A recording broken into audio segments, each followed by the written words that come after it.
Coming to you from the corner of customer pay and common sense, it's Fixed Ops Focus with Dave Rogers and Steve Shaw. And we're back. We are back. I let my hair grow a little bit longer too. And we're back. Hey, everybody, welcome back to Fixed Ops Focus. Steve Shaw and Dave Rogers. Dave, what's going on? What's on your mind tonight? Man, end of the month crunch. Had a couple phone calls tonight, which is nice. Help me close this RO, help me close that RO. I love it when people are running through the finish line and doing the month end slam. So hopefully we have a good June, put it behind us, and then move on to the second half of the year. But yeah, other than that, just enjoying the weather and enjoying the last day of the month. Awesome. Well, when this episode airs, it'll be the first of the month. So yep, it might even be next week. So it might be everybody be still hungover from their holiday weekend, probably July 4th. Yes, right? exactly. So this is going to be, as promised, part 2 of the last episode. So, we want to pick up. I think we left off, we were talking about adding the line to the repair order. I think the next step was, if you're going to do like the intake form or preview and stuff, we had chatted about declines, right? How do we incorporate that into this write-up process? Well, I think that's the next step, right? So just to catch everybody up, we're talking about preloading additional items on the repair order. And I'm looking at it as a tool for the advisors, right? I think Dave's pretty much in agreement, right? It's a great idea. It's a great process. We should certainly explore how that would work, right? And I think there's a lot of education involved. We just don't go out tomorrow and put alignments on every ticket and not explain to anybody what we're doing, right? But I know that people will do that, right? I know people will just do it because that's what they do. But I think it's important that I actually wrote out an entire program. Oh, you've got it on the screen right there. Look at that, so man. I got it up. Check you out. I was going to do it in post, but you got it right there. So let's just catch up. So let's say, I say that you should have the alignment. You should have 1 or 2 fluid maintenance items on the ticket, plus the factory maintenance minimum requirement. And then the next step is really looking at the previously declines, because I think, look, everybody and their dog will tell you that that's our process. We instruct our people. It's that middle page. We instruct our people right there. That's that sample repair orders. We instruct our people to go through the history and look for the previously declines. And without fail, everybody in my classes always do that. Well, how many times do you add a previously declined, or in Steve's world, a previously failed item onto the RO? And the answer is not very often. So, and I think it's because we're bullshitting and we're not putting those previously declines on the RO. And so that becomes even the simple part. It's like, well, you were here the last time. And doesn't that give us credibility? You were here last time. You declined these items. I don't have a record of them being taken care of. So they're failed today. Would you like to go ahead and do those while you're here? And making that offer, right? So that would really be the third part of that, or fourth part of that, to the RO marketing, or to the preloading of the RO. What do you think about adding declines on there? I think it's great. I think it's a great idea. I think some software does that, or they recommend it. Like I think Xtime does it. If you're going to make an appointment online for your next appointment, it'll bring up your declines from the last time, which I think is a great tool. I'm not sure all the other ones do it. I think My Karma maybe. I don't think CDK does it, but be corrected if I'm wrong. Please put a comment in, send me an email. Slander me online, give me a Google review, whatever. But I think it's a great idea. And I was looking at this form and the sample repair order, and this is what I was thinking when I was saying to you, like an intake form, a menu, an express write-up sheet. This is like perfect, right? Customer picks it, circles it, or declines it, right? I mean, it's easy. It's simple. Well, and I think that's the thing is, like, maybe I got excited about it because it's kind of, there are tools that do it, but why would I get so excited about it? If there were tools that are doing it and we were doing it, then there would be, Steve, that's old. Well, it's old. It's like a kiosk. We have this amazing tool, which was a kiosk, but our advisors are the ones that TD'd that. Our advisors are the ones that said, no way, we're not going to utilize that because that'll run me out of business. And it's the same thing. if I follow the process that's out there, I've never really paid that close of attention to my karma. And I should ask Craig, or you would know more about X time, the intricacies of it. But if it does it, it has the capability and we're not doing it. That's even more of a reason for somebody with an executive status like yourself, a GM, or a dealer principal to say, we have to do this, right? And I know in my world, until somebody of that caliber, your stature or higher, says we are going to do this, they're not doing it. They're not doing it unless it's a mandate. Right. Yeah, no, I think it's, I think it's something that's going to have to start getting circulated and pushed through. And it does take buy-in from the general manager and down, though. It really Yeah. does. Yeah. I noticed the stores that run the best, that, year over year growth. It's funny. I saw Damon the other day, our old friend from Canada. He's still running at 42% year over year increase.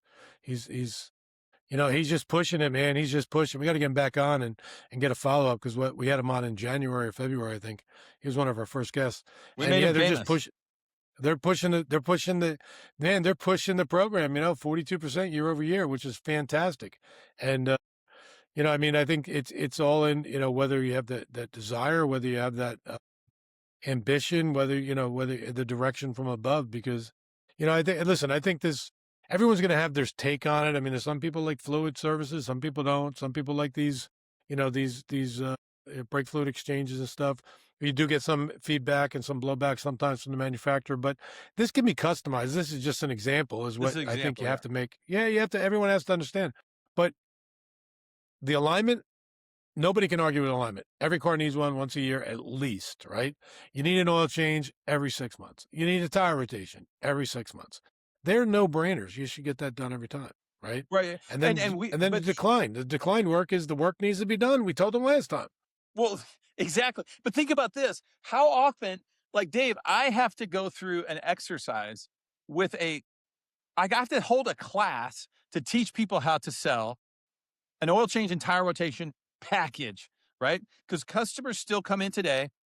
Listen, Mercedes people tell me, fine, I'm here for my B service or my A service. Okay, I'll buy the Mercedes people might be doing that. But customers are driving in most dealerships and saying, I'm here for an oil change. My light's on, the Honda store, my light's on, I'm here for my oil change.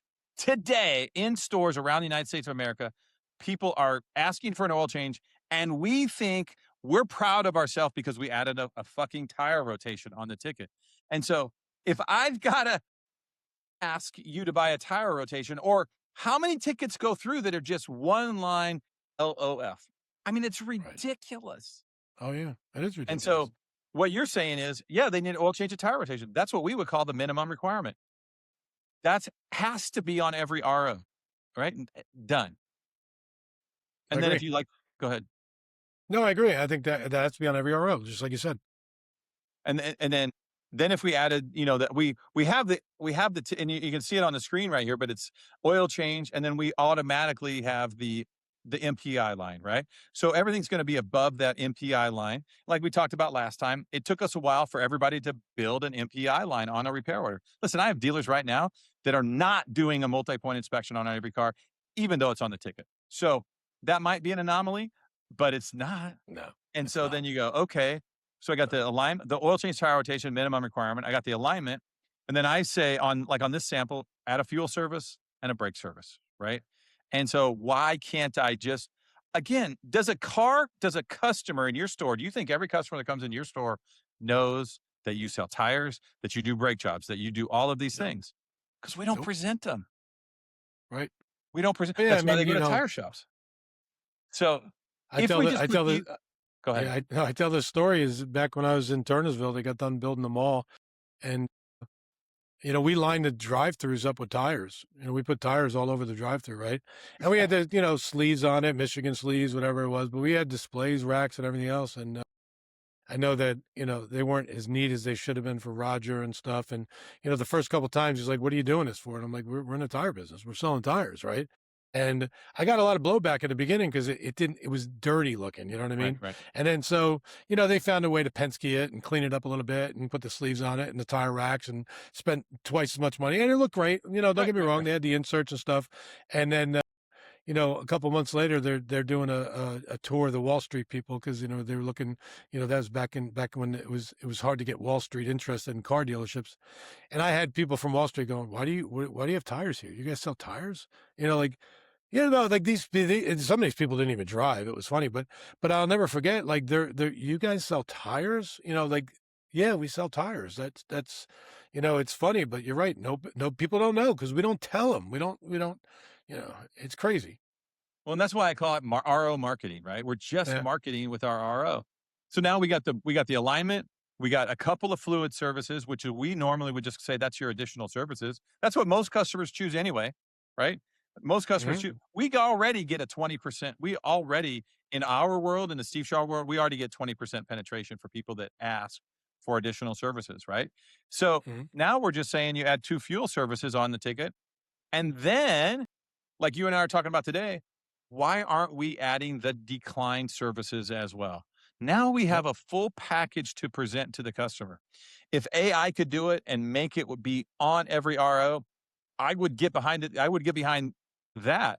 What the message I've been trying to share to like people that I know, my friends, is like, guys, we're missing the boat right now. We're leaving so much money on the table right now. It's absolutely insane. Yeah, I mean, there's a lot of people that just aren't doing, like you said, the basics, blocking and tackling, which is a shame. And people forget. They get they get tunnel vision. They get stuck in the grind. They get stuck in the rut, and they're not looking for that next way to make money. And I think this is a great way of doing it. I think that this is, again, I trying to work it out, like in my head to this, because you almost got to idiot proof stuff, right? You really do. And, we have to make sure that we're getting the advisors to do what we want them to do. That's the biggest thing. And so we got to make it simple. We got to make it bulletproof. And then, like I said, I like this, this intake form or, quick write-up sheet. And listen, how hard can it be to populate it with other stuff? It can't be that hard, right? Well, yeah. To be wiper blades on there, wipers should be replaced once a year. I'll get blowback from the Mercedes guys. Oh, they're $248. I don't care. They should be done once a year. Sorry, So I didn't price it out, right? Listen, you didn't buy a $125,000 car because you have $17, wiper blades on it. It's got $248 wiper blades on it. That's what made it a $150,000 car. But the way I presented this, because I did have some pushback from a dealer, very smart. I didn't have it from the dealer, but a couple of service managers, and they were pretty decent. I mean, they're pretty good guys. One out of 5 of the stores, or 1 out of 4 of the stores, does a really good job. And he pushed back the most. He's like, well, we really do a good job. But a good job for him was presenting alignment 75% of the time. And so to me, that's a failure, right? If we're only presenting 75% of the time, then that's a failure. So, and I'm not trying to be insulted to anybody, but that's just outside of the car business, if you're not doing your job 25% of the time, you probably get fired, right? And so, yeah, we outside the car tolerate business, right?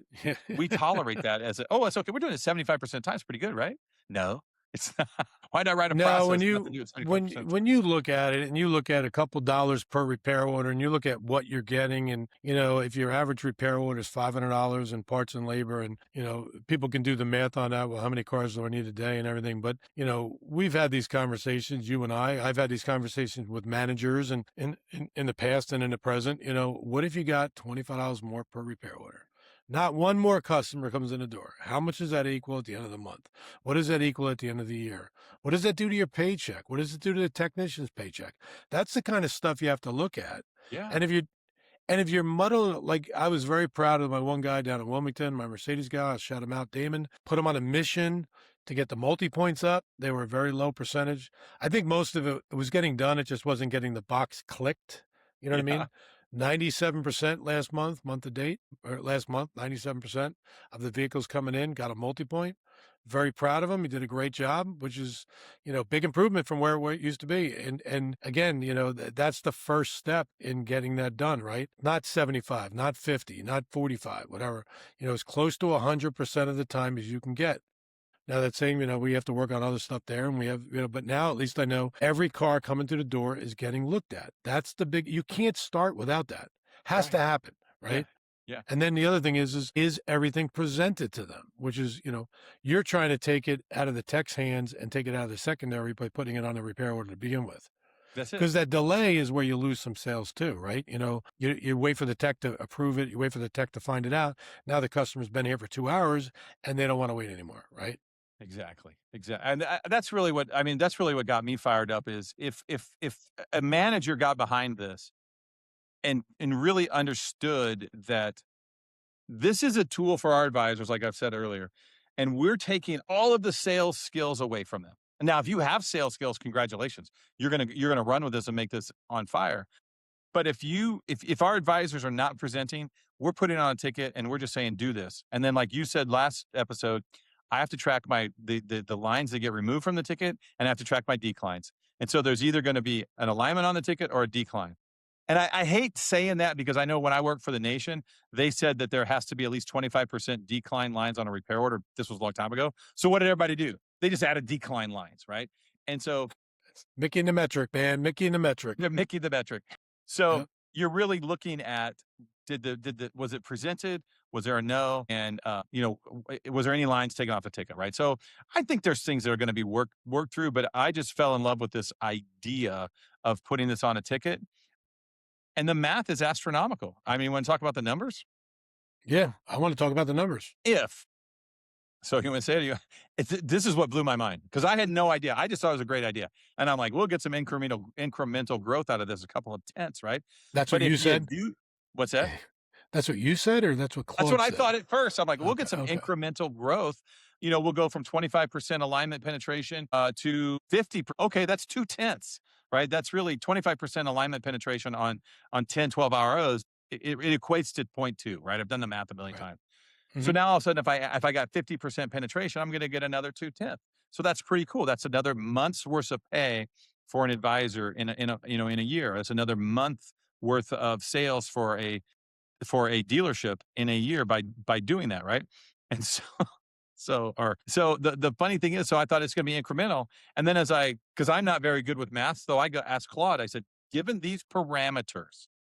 I forget what exactly the math is on that spreadsheet. I have to look over here. Writing, what did I say? 15 repair orders a day or 12 repair orders a day. And using. You wrote on there. Yeah, you wrote on there. Let me jump in real quick. You wrote in there, advisors asked for an alignment, 25% originally, the closing. One minimum requirement plus the alignment, 50% closing ratio. And then step two fluid surfaces. So you jumped up from like 138,000 to 724,000 per advisor. It's crazy. It's crazy. It's crazy. And then if you add the declines, it goes to $1 million, $1.2 million. 1.2 million per advisor. It's additional $1 million a man. Additional annual income per advisor. It's stupid. I'm sure we could hire somebody to just do these ROs. Can you imagine that though? I mean, that's just insane. It's just and you're not even looking for, anything crazy. You're not even using your buddy's number of 80% closing ratio on the alignments. Exactly. You're doing 50. I tried to go with the least amount of $50 you get on an oil change and $75 on oil change tire rotation. An alignment, you get $100. The fluid service, you get $150, and the declined items are worth about $200, 150, 200.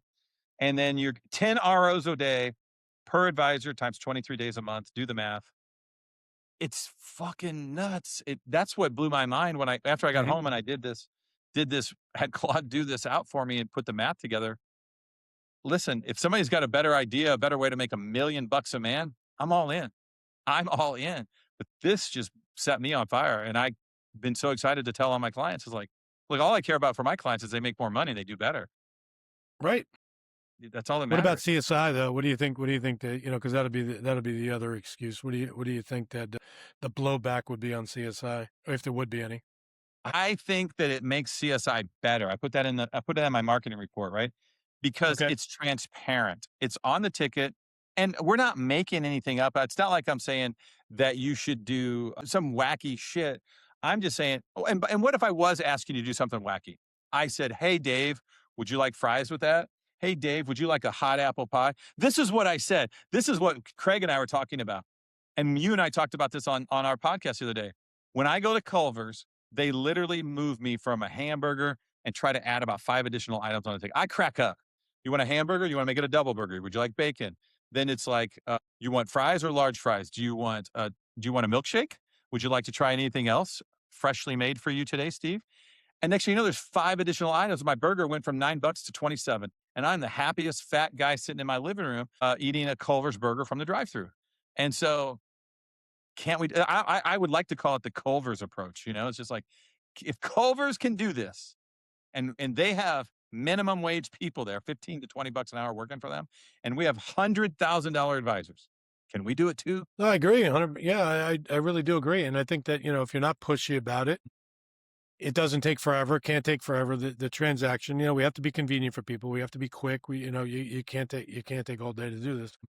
But yeah, I mean, listen, if you get, 50% closing ratio on any of this stuff and you can add $750,000 to $1 million a year, it's a no brainer. Why wouldn't you do that? Per advisor, like you said, per advisor. Per advisor. The biggest thing is, and we talk about this all the time, is getting people to do it. That's the biggest challenge, right? Is you got to have the stomach, the fortitude as a manager. You got to believe in it. I had a conversation with a couple guys the other day in the store, service advisors, and we were talking about oil changes and 6-month services. And, I was giving my mini rant, and I gave one guy my conspiracy theory because he loves conspiracy theories, and he was eating it up, I'm And then, of course, what? I'm calming. And then of course, what does he do? What does the other guy do? Well, I got this one customer, she only does 1,000 miles a year. I would never recommend 2 oil changes a year. And I was like, no, that lady needs 2 oil changes a year more than anyone else. And I went into oil and the gasoline in the oil and the condensation and everything else. And I was like, I felt bad for the guy. And I'm like, but there's always one of the advisors that has to do that. No, it doesn't. Like, okay, if it doesn't work for grandma doing 1,000 miles a year, okay, that's fine. But I would recommend it because I do 4,000 miles a year on my Charger now, and I still change the oil twice a year. Just what I do, So, but Want my car to last a long time, right? And again, if there's something I don't want to spend money on, I'll just say no. No thanks. yeah, Right? No thanks. It's okay. And yeah, we're not here like doing this overcoming objection approach, saying now if a customer says no, you got to go through this approach and you've got to sell it. All we're saying is, hey, can you make a presentation? And that was my message when I first started going hotel to hotel. I was trying to share with all of these guys that it's okay to ask, right? Would you like to do the minimum requirement today? Would you like fries with that? Would you like this?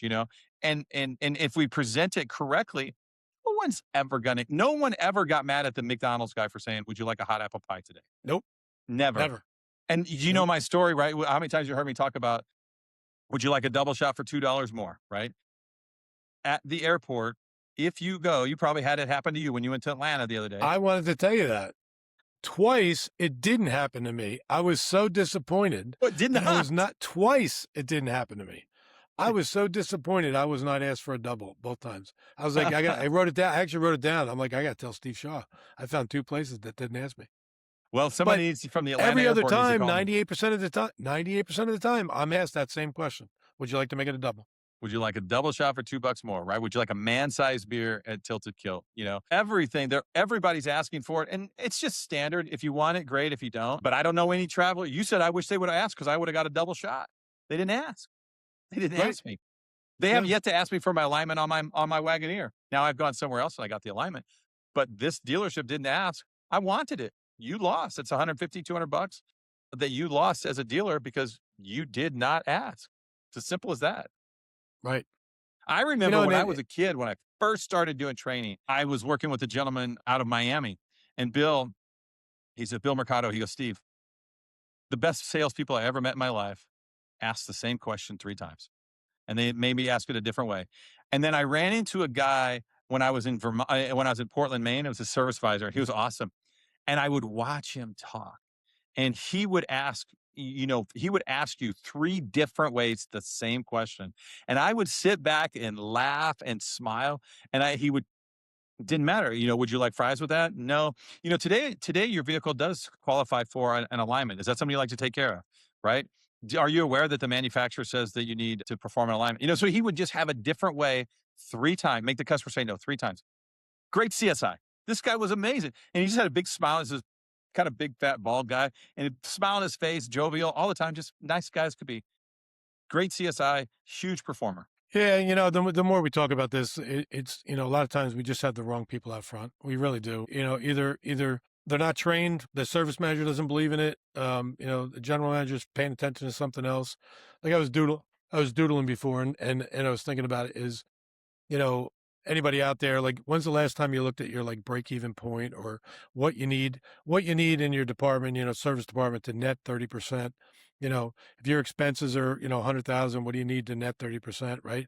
And all these things, take some of these numbers and take, $1 million in sales is a 500,000 in gross, right? That's what it is. Right. Parts and service. And I have 4 advisors. What does 2 million in gross profit do to your business at the end of the year? What does it do? It's a lot of money, right? It's $1 million is a lot of money at the end of the year if for your department. Yeah. So, these are the kind of things you have to look at. And if you work backwards and you start looking at the, semi GM tip of the day, is most of your service departments and parts departments hopefully make money. If they don't, you got a real issue. You should hit us up and call us, and we'll tell you what to look for. But, if you're not making 30% in service and at least 30% in parts net to gross, you're missing the boat. There's something going on. And what better way to do it? Keep your expenses the same. You're not going to really grow it. You pay a little bit more in commissions. Really, all you're going to do. Doesn't require extra people to ask for more money every transaction when somebody comes in the door. So, I think, yeah, I mean, this is, every F&I manager knows this. Every GM knows this. Every sales manager knows it. If I can make my per unit, an extra $200, what does it do?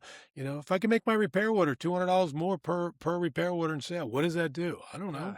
Times it by $100 in gross. That's your number right there. So, Well, it's funny you said that break even analysis and your net to gross, analysis or whatever, 30%. I was today, I let the cat out of the bag. I've been working on my last and final book I'm ever going to write. And one of the chapters I was going through today, it was net to, your break even analysis and talking about how to do a break even. And Steve Shaw has never said that to a client once since he started training. But, it's an important number. And the reason I put that in my book was about pricing strategy. And how do you know what your strategy is? How do you know what to price a job if you don't know what your break even is first, right? If you don't know what your break even is, how are you going to, is it just real willy nilly? It's $100, 200, $500. I have no idea what I'm supposed to even price something at if I haven't done a break even analysis or decided I wanted to make 30% net to grow, whatever.